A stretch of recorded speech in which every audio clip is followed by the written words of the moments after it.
Russian cancer vaccine এই নিয়ে অনেক হাইপ আমরা রিসেন্টলি দেখেছি। আজকে আমরা ক্যান্সার ভ্যাকসিন নিয়ে কিছু আলোচনা করব।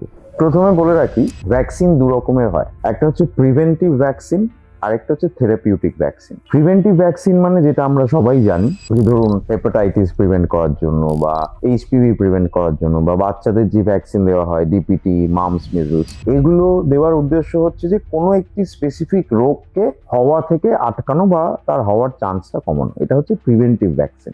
আরেকটি গ্রুপ অফ ভ্যাকসিন আছে যেটা অতটা প্রচলিত নয়, যেটাকে বলা হচ্ছে থেরাপিউটিক ভ্যাকসিন। তো থেরাপিউটিক ভ্যাকসিনটা কি, যে আজকে ধরুন কোনো একটি পার্টিকুলার টিউমার, তার মধ্যে থেকে কিছু প্রোটিন বেরোয়।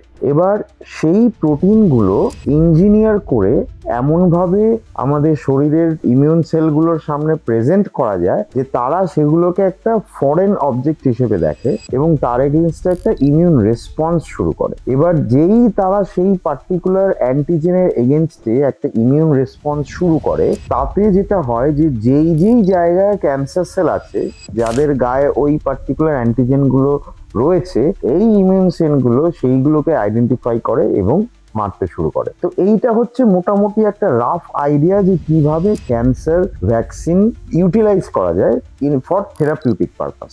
এবারে আসি রাশিয়ান ভ্যাকসিনের ব্যাপারে। ক্যান্সার ভ্যাকসিনটা কোনো নতুন ব্যাপার নয়, এটা নিয়ে অনেক দিন ধরেই অনেক কাজ চলছে এবং এখন অব্দি কিছু কিছু ক্যান্সার ভ্যাকসিন অ্যাপ্রুভডও ইন নর্মাল ট্রিটমেন্ট। যেমন ধরুন প্রস্টেটে সিটুলিউসেল টি বলে একটি ক্যান্সার ভ্যাকসিন আছে, যেটা প্রস্টেট ক্যান্সারে দেখা গেছে কার্যকরী। এছাড়া আরো অনেক ক্যান্সার আছে, যেমন ধরুন লাং, মেলানোমা, কোলন ক্যান্সার, এই সব কিছুতেই কিন্তু ক্যান্সার ভ্যাকসিন নিয়ে যথেষ্ট পরিমাণ রিসার্চ চলছে। সেগুলো সবই আর্লি স্টেজে, কিন্তু এই রিসার্চগুলো ম্যাচিউর করে আমাদের হয়তো ফিউচারে কিছু পজিটিভ ডিরেকশনে নিয়ে যেতে পারে। এবারে আসি রাশিয়ান ভ্যাকসিন নিয়ে। প্রথমে যেটা জানা দরকার, রাশিয়ার কোন ইনস্টিটিউট এই ভ্যাকসিনটার ব্যাপারে কাজ করছে। ইনস্টিটিউটটার নাম হচ্ছে Gamaleya institute of medical research. আপনারা নিশ্চয়ই শুনেছেন, কোভিডের সময় স্পুটনিক বলে একটি ভ্যাকসিন ছিল যেটা রাশিয়া বার করেছিল। এবার তার ব্যাপারে কিছু ফ্যাক্ট আমার মনে হয় বলা দরকার। প্রথমত, তারা খুব বেশি সংখ্যায় পেশেন্টদের উপর টেস্ট না করেই ভ্যাকসিনটা বার করেছিল। দ্বিতীয়ত, তাদের যেই ইনিশিয়াল স্টেজে ভ্যাকসিনটা যে এফেক্টিভ, সেই এফেক্টিভনেসটা যেইভাবে টেস্ট হয়েছে, সেই আর্টিকেলগুলো কিন্তু খুব ইজিলি অ্যাভেলেবল ছিল না, শুধু তাদের কাছেই ছিল আর বাকি ওয়ার্ল্ড জানতে পারেনি। এবং অনেকগুলো স্টেপ হয় একটা নতুন ট্রিটমেন্টকে আনতে গেলে, কিছু র্যান্ডমাইজ ট্রায়ালস, কিছু ক্লিনিক্যাল ট্রায়ালস করে তারপর আনতে হয়। হঠাৎ করে আমি আজকে একটা ভ্যাকসিন তৈরি করলাম, কাল থেকে ইউজ করতে শুরু করলাম, এইটা কিন্তু করার কথা নয়। কারণ আমরা জানি না যে ল্যাবরেটরিতে তৈরি হয়েছে যেই ওষুধটা, সেটা মানুষের শরীরে গিয়ে ক্ষতি করবে না লাভ করবে, সেটা কিন্তু যতক্ষণ না অ্যাডিকুয়েট নাম্বারস এর মধ্যে টেস্ট করা হচ্ছে, ততক্ষণ কিন্তু বলা অসম্ভব যে সেটা সত্যিই কার্যকরী কিনা। তো যখন এই কোভিড ভ্যাকসিনটা তৈরি হয়েছিল রাশিয়াতে, তখন এই স্টেপস গুলো কিন্তু মিসিং ছিল এবং তার জন্য যেটা হয়েছিল যে পুরো পৃথিবীতেই অনেক রিসার্চাররা এই ভ্যাকসিনের এগেনস্টে তারা অনেক রকম কমপ্লেনও করেন, তারা অনেক রকম ইস্যুজ রেজ করেন। তো সেই ইস্যুজ গুলোর উপর বেস করে তারা ফাইনালি একটা র্যান্ডমাইজ ট্রায়াল, যেটা আমরা বলি সবচেয়ে উঁচু মানের এভিডেন্স যে কোনো রকম ক্যান্সার ট্রিটমেন্টের, সেই র্যান্ডমাইজ ট্রায়াল শুরু করেন এবং সেটা ল্যান্সেট নামক একটি খুব নামি একটি মেডিকেল জার্নালে পাবলিশ করেন। কিন্তু এখানেও আবার ব্যাপার হচ্ছে যে যখন পাবলিশ হয়, তারপরে সেই আর্টিকেলটার অ্যাক্সেসটা কিন্তু সবার কাছে ছিল না। এই ধরনের আর্টিকেল যেটা একটা এপিডেমিক ব্যাপারকে সারাবে, সেই আর্টিকেলটা কেন ফ্রিলি অ্যাভেলেবল হবে না? তো সেটা নিয়েও রাশিয়াকে বলা হয়েছিল যে এটা কেন ফ্রিলি অ্যাভেলেবল নয়, আমরা ট্রায়াল ডিজাইনটা দেখতে চাই, আমরা কেমন ভাবে ট্রায়ালটা করা হয়েছে এগুলো দেখতে চাই। তো তারা চেয়েছিলেন সেগুলো লুকিয়ে চুরিয়ে রাখতে, তো সেই জন্য তারা প্রথমে অ্যালাউ করেননি এই আর্টিকেলটাকে ফ্রি অ্যাক্সেস করতে। তারপর অনেক রকম মহল থেকে চাপ আসার পরে তারপরে তারা সেই আর্টিকেলটাকে ফ্রি অ্যাক্সেস করেন। এবং আর্টিকেলটা পড়ার পরেও আপনারা খুঁজে দেখতে পারেন, সেই ট্রায়ালের মধ্যে কিন্তু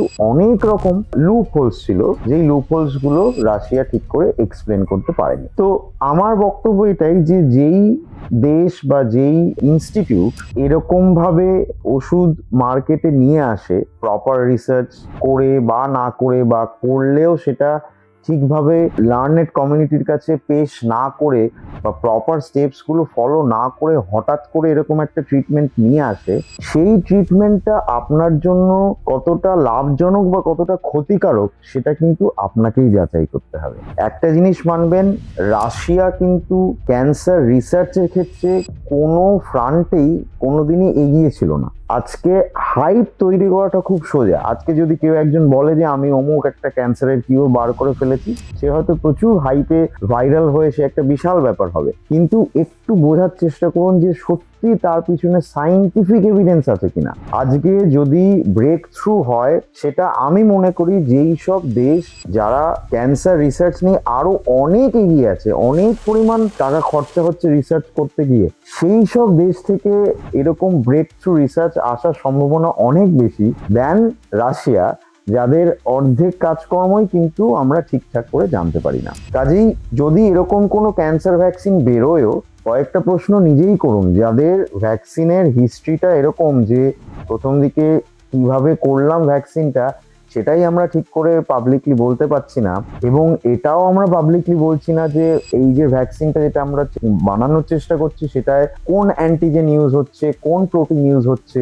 এবং থার্ড এবং সবচেয়ে অদ্ভুত ব্যাপার যে আজকে যদি এরকম একটা কার্যকরী ভ্যাকসিন তৈরি করেন ওনারা বলেছেন সেটা ফ্রি অফ কস্ট সবাইকে দেবেন। এটা কখনো শুনেছেন যে একটা খুব ভালো ওষুধ তৈরি হলো, সেটা বেরোনোর পর ফ্রি অফ কস্ট একটা গভর্নমেন্ট কাউকে দিচ্ছে? তার মানে কি সেই যে ফ্রি অফ কস্ট দেওয়া হবে তার মানে তারা চেষ্টা করবেন দেখার যে এই ভ্যাকসিনটা সত্যিই কার্যকরী কিনা। তার মানে আপনার ওপর একটা গিনিপিগের মতন ফেনোমেনা কিন্তু করা হতে পারে যদি আপনি এই ফ্রি ভ্যাকসিনটা নেন। কাজেই আমার বক্তব্য হচ্ছে, যখনই এরকম কিছু একটা হাইপ শুনবেন, দয়া করে নিজে একটু পড়াশোনা করুন, ক্যান্সার ভ্যাকসিন নিয়ে পড়ুন, ক্যান্সার ভ্যাকসিন নিয়ে এতদিন যা যা রিসার্চ হয়েছে সেগুলো দেখুন, এবং তারপর যেই জায়গা থেকে বেরোচ্ছে সেই জায়গায় ক্রিডেন্সিয়ালস দেখুন যে সত্যি সেই ইনস্টিটিউট থেকে প্রচুর পরিমাণে হেল্পফুল রিসার্চ বেরিয়েছে কিনা, নাকি এটা একটা মিডিয়া গিমিকের মতন। সেই জিনিসগুলো অ্যানালাইজ করে তারপরেই কনক্লুশনে পৌঁছুন যে ক্যান্সারের কিওর এলো